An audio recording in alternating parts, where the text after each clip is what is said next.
అసలు బహిరంగ మార్కెట్లో ఈరోజు సన్నబియ్యం ధర కేవలం 42 నుంచి 45 రూపాయల మధ్యలో ఉంది. బహిరంగ మార్కెట్లో 42 నుంచి 45 రూపాయలు. ఇలా సామాన్య గృహిణి ఏ ఒక్కరిని అడిగినా, లేకపోతే బియ్యం కొనుక్కొచ్చే ఏ ఒక్క పురుషుడిని అడిగినా, రాష్ట్రంలో తమ ఇంటి కోసం బియ్యం కొనుక్కునే వాళ్ళని ఎవరిని అడిగినా మీకు ఏం చెప్తారంటే ఓపెన్ మార్కెట్లో 42 రూపీస్ నుంచి 45 రూపీస్ వరకు మీకు ఫైన్ రైస్ దొరుకుతుంది. ప్రభుత్వం కూడా బయట కొనుగోలు చేస్తే అంతకే వస్తుంది. కానీ రైస్ మిల్లర్లు కూడా రెడీగా ఉన్నారు అంతమంది వేయడానికి ఆ రేటుకి. కానీ బహిరంగ మార్కెట్ను పక్కకు పెట్టి, బయట కొనుగోలు చేసే అవకాశం పక్కకు పెట్టి, మిల్లర్లు ఇవ్వడానికి ఉంటే కూడా రెడీగా ఉంటే దాన్ని పక్కకు పెట్టి టెండర్ పిలిచారు. మళ్ళీ అదే 4 సంస్థలు కొటేషన్లు కూడా ఎంత బాగా చేసుకున్నారంటే ప్లానింగు 57 రూపాయలు ఒక ఆయన, మిగతా ముగ్గురు కూడబలుక్కుని 56 రూపాయలు 90 పైసలు. బాటా డిస్కౌంట్ ఉంటుంది చూడండి, ఆ టైంలో 57 రూపాయలు 56, 90 ముగ్గురు అంత మంచి కూడబలుకొని ఒక దగ్గర కూర్చొని రాసుకున్నట్టు 57, 56, 90, 56, 90, 56, 90 నలుగురు కలిసిండ్రు, కోడ్ చేసిండ్రు.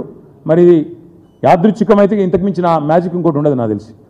ఇంత యాదృచ్ఛికంగా 3 సంస్థలు కలబడ్డట్టు బయట మార్కెట్లో 42 రూపాయలకు దొరుకుతుంటే, 45 రూపాయలు దొరుకుతుంటే వాళ్ళు 50 కోట్ చేయొచ్చు, వాళ్ళు 48 కోట్ చేయొచ్చు, వాళ్ళు 47 కోట్ చేయొచ్చు. అట కాదు, ఒకరు 57, మిగతా ముగ్గురు 56 రూపాయల 90 పైసలు స్పష్టంగా కోట్ చేసి అల్టిమేట్గా ఏం చేసినారు, ఇందులో కిలోకు 15 రూపాయలు అదనం.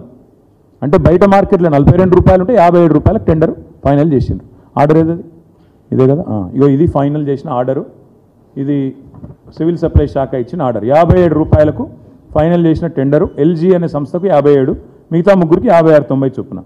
ఏం జరిగింది ఇక్కడ, 2,20,000 టన్నులు ఇంటూ 15 రూపాయలు అదనం. రౌండ్ ఆఫ్ చేస్తే ఇది కూడా మళ్ళీ 300 కోట్ల కథ. అంటే అందులో 700 నుంచి 750 కోట్లు, ఇందులో ఒక 300 కోట్లు. అంటే ఎంత మొత్తం కలిపి 1,100-1,100 కోట్ల కుంభకోణం. అసలు ఏం స్కామ్, సన్నబియ్యం స్కామ్ అట. అసలు సన్నబియ్య స్కామ్, ఒక్క గింజ కొనలేదు, ఒక్క రూపాయి ఖర్చు పెట్టలేదు. మేము ఒక టెండర్ ప్రక్రియ చేసినాము, అది మేమే నిలిపివేసినాము. ఇప్పుడు ఉన్న మా దగ్గర ఉన్న స్టాక్ ఉన్న సన్నవడ్ల నుంచే మిల్లింగ్ చేసి సప్లై చేయబోతున్నాము.